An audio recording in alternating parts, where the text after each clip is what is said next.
Hoje é mais um dia de Sexta Tem Papo com a Psi, eu mesma, Yara Azevedo. Hoje nós vamos falar um pouquinho sobre procrastinação. Essa palavra é um pouco difícil, um pouco trava-língua, mas que não é nada mais, nada menos do que a arte que nós temos de adiar tarefas importantes e necessárias e que produzem um efeito significativo na nossa vida. E a gente vai estar trazendo aqui para vocês a compreensão que muitas vezes a procrastinação, ela também vai nos trazer a autossabotagem. E como é que a gente vai entender isso? Existem algumas razões que estão por trás da nossa procrastinação. E a gente precisa também esclarecer que procrastinar é diferente de preguiça, é diferente daquela pessoa que geme mesmo de preguiça. Ela não faz absolutamente nada com aquilo que ela precisa, ela simplesmente assume um papel de apatia diante da realidade, diante das circunstâncias e diante das tarefas que precisam ser executadas. Enquanto que a procrastinação é o fato de simplesmente eu substituir aquelas tarefas que são extremamente necessárias, que elas são prioritárias e que elas vão produzir um efeito e um impacto grande na nossa vida, importante e benéfico, e a gente simplesmente substitui por outras tarefas que não trazem tanta relevância na nossa vida. Então, a preguiça, a gemedeira, é aquela que eu simplesmente me apago, eu simplesmente fico apática, eu não tô nem aí, eu não quero fazer nada porque eu não tenho um pingo de disposição para lutar contra qualquer coisa.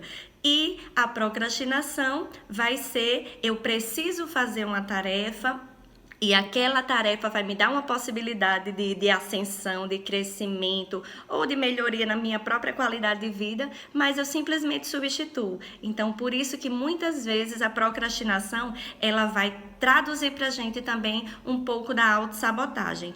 E o que seria isso? A autossabotagem, muitas vezes a gente inclui no nosso repertório comportamental, por quê? Todos nós somos cercados de vivências, de experiências que nos fizeram ser quem nós somos hoje. As nossas experiências de vida, a maneira como nós fomos tratados na nossa infância. Por exemplo, uma criança que ela foi muito cobrada ao longo da sua vida e ela foi pouco elogiada, geralmente ela acaba desenvolvendo uma crença que ela não é capaz, que ela não é o suficiente, que tudo que ela faça, por mais que ela se esforce, ela não vai obter o resultado esperado, ela não vai conseguir impressionar e nem executar da maneira que as pessoas esperam. Então, isso vai gerando na pessoa, né, um sistema de crença, que a gente chama de crença limitante, e dentro dessa crença a pessoa acaba não acreditando no seu potencial. Então, para que eu não venha me envolver em alguma atividade e fazendo, eu não consigo obter o resultado, nem o reconhecimento que eu espero, então muitas vezes eu acabo procrastinando, que é como se fosse uma forma de eu me distanciar daquilo que inclusive pode me dar um sucesso, uma melhoria e um avanço na minha vida, mas eu não consigo acreditar nisso. Então, até como uma forma de reforçar esse sistema de crença que eu fui desenvolvendo ao longo da minha vida, e claro, esse sistema de crença ele não desenvolve porque a pessoa quer, tá certo? Que fique muito claro. E que essas crenças limitantes, elas podem, né, serem tratadas, serem auxiliadas para que você consiga se relacionar melhor com elas. Então, a gente precisa tomar atitudes frente à procrastinação. E um dos passos importantíssimos é, primeiro, a gente reconhecer o que de fato é importante e que vai gerar um impacto positivo na minha vida. Então, eu preciso eleger essas tarefas como prioritárias e que eu me envolva nelas. A gente trazendo também uma explicação, digamos, de cunho mais científica, porque a gente tem essas atitudes, por mais que elas nos gerem muito desconforto e nos gerem também uma sensação de frustração, porque a gente não consegue, a gente vai adiando e a gente vai vendo que a gente vai se dando mal, e a gente é responsável por isso, mas a gente explicando isso de maneira mais científica, mais neurológica, o que acontece no nosso cérebro? A gente tem o sistema límbico, que ele é responsável pelas nossas emoções, pelo o sistema de recompensa, de prazer e de bem-estar.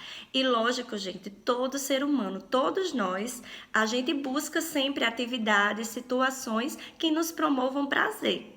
Até porque a vida já é dura o suficiente e a gente sempre fica buscando elementos que nos proporcionem isso. Sensação de bem-estar, de prazer, de alegria e de contentamento. E que tenha uma resposta rápida. Por exemplo, porque a gente gosta tanto de doce, a gente se acaba e é uma luta para a gente conseguir fazer dieta.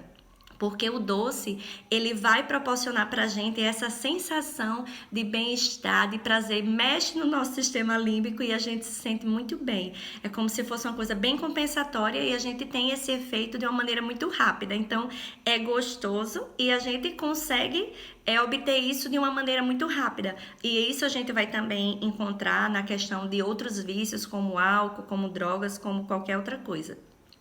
E aí existe também outra parte do nosso cérebro, que é o córtex pré-frontal, que ele está muito mais relacionado à execução de tarefas, a responsabilidades. Só que isso é uma briga que a gente acaba desenvolvendo né, nesse sistema cerebral, porque enquanto que uma parte do nosso cérebro está tentando obter recompensa, bem-estar, prazer e alegria, o outro sabe que precisa executar determinadas coisas que vai ter uma resposta a longo prazo, só que assim, a longo prazo vamos combinar que nós somos bem imediatistas e a gente não topa muito essas coisas. Então, só explicando o que acontece, né? Não é porque a gente é preguiçoso, porque a gente não tá nem aí para nada.